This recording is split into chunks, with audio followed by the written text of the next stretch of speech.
Bonjour chers élèves et ravi de vous retrouver encore une fois. Alors à partir d'aujourd'hui, j'ai décidé de faire une série de vidéos concernant l'œuvre de Victor Hugo, Le dernier jour d'un condamné.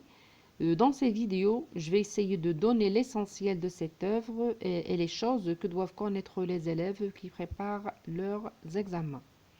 Alors Le dernier jour d'un condamné est un roman à thèse, c'est-à-dire un roman à idées à travers l'histoire du condamné à mort.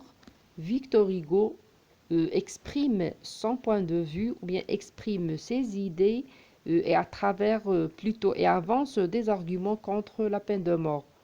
Ces arguments sont cachés derrière le récit, c'est-à-dire la visée argumentative dans cette histoire passe par le récit.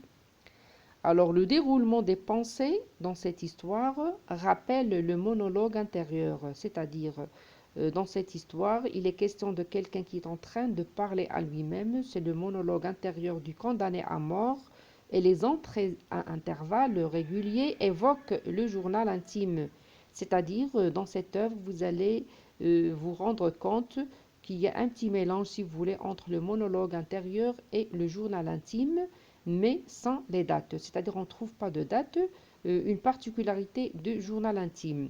Alors dans cette vidéo, nous allons commencer par la fiche pratique, ou bien la fiche technique de l'œuvre, c'est-à-dire vous aurez des idées plutôt ou bien des informations concernant l'œuvre de manière générale, puis après au fur et à mesure, nous allons découvrir d'autres aspects pour bien préparer cette œuvre.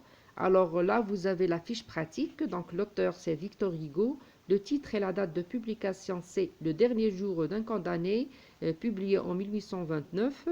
Le genre, donc là c'est un récit à la première personne, donc adoption des techniques de l'autobiographie, le journal intime en particulier comme nous l'avons dit, c'est-à-dire vous avez l'emploi du pronom personnel je qui est en même temps le narrateur et le personnage principal, mais il n'est pas l'écrivain. Puis vous avez le journal intime dans la mesure où il y a un personnage qui est en train de nous raconter son quotidien ou bien son vécu jour par jour ou bien moment par moment si vous voulez.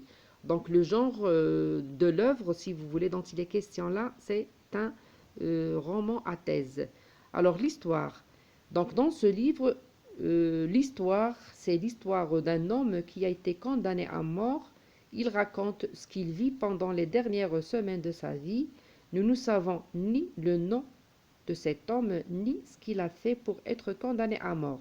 C'est-à-dire, on ne nous dévoile pas l'identité du personnage, ni ce qu'il a fait dans ce roman. Mais on insiste surtout sur le côté psychologique, c'est-à-dire là, vous avez une analyse psychologique de ce que peut ressentir quelqu'un qui est condamné à mort. Donc là, nous avons, ou bien nous pouvons comprendre et vivre avec cet homme ce que veut dire être condamné à mort. Donc là, vous avez des mots qui sont marqués par le fluorescent. Ce sont les mots-clés, si vous voulez, de cette histoire. Donc là, le narrateur nous raconte sa vie en prison, nous parle de ses sentiments, ses peurs, l'espoir de sa famille. Il nous parle aussi de sa fille, de sa femme et de sa mère. Il raconte aussi quelques bribes de son passé et sait se décrire quand arrive le moment de son exécution. Donc la composition de l'œuvre, donc là l'œuvre se compose de trois grandes parties, ou bien le livre comporte trois grandes parties. Donc là ce sont des choses importantes qu'il faut retenir. L'action se passe dans trois lieux différents, Bicêtre, la conciergerie et l'hôtel de ville. Là ce sont les noms de trois prisons à Paris. Donc là vous avez aussi les événements qui se passent dans chaque lieu à part. Par exemple, à Bicêtre, là, vous avez le récit du procès, le ferrage des forçats et la chanson.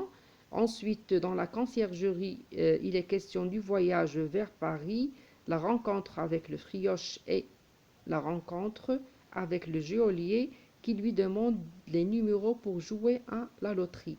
Puis l'hôtel de ville, le voyage dans Paris, la toilette du condamné et le voyage vers la place de grève. Donc la place de grève, c'est le lieu de l'exécution. Les personnages. Donc là, vous avez les noms des personnages, ou bien plutôt les personnages que vous avez dans cette œuvre, et vous aurez une autre vidéo dans laquelle vous aurez plus de détails.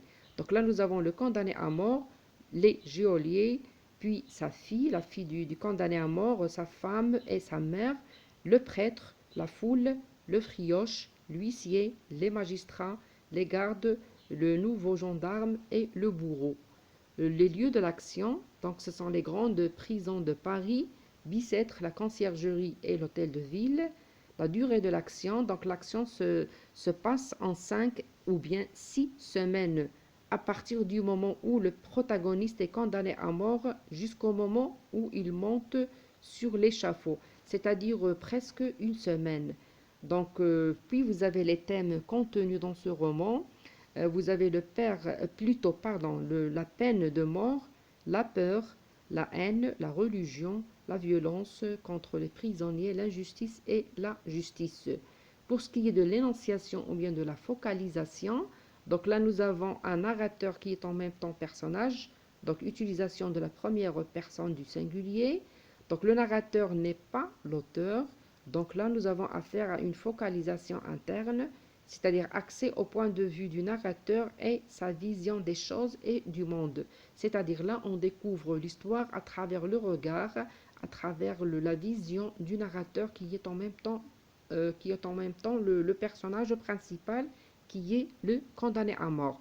Voilà donc pour cette vidéo. En attendant la prochaine vidéo, je vous souhaite une très bonne chance et à très bientôt et au revoir.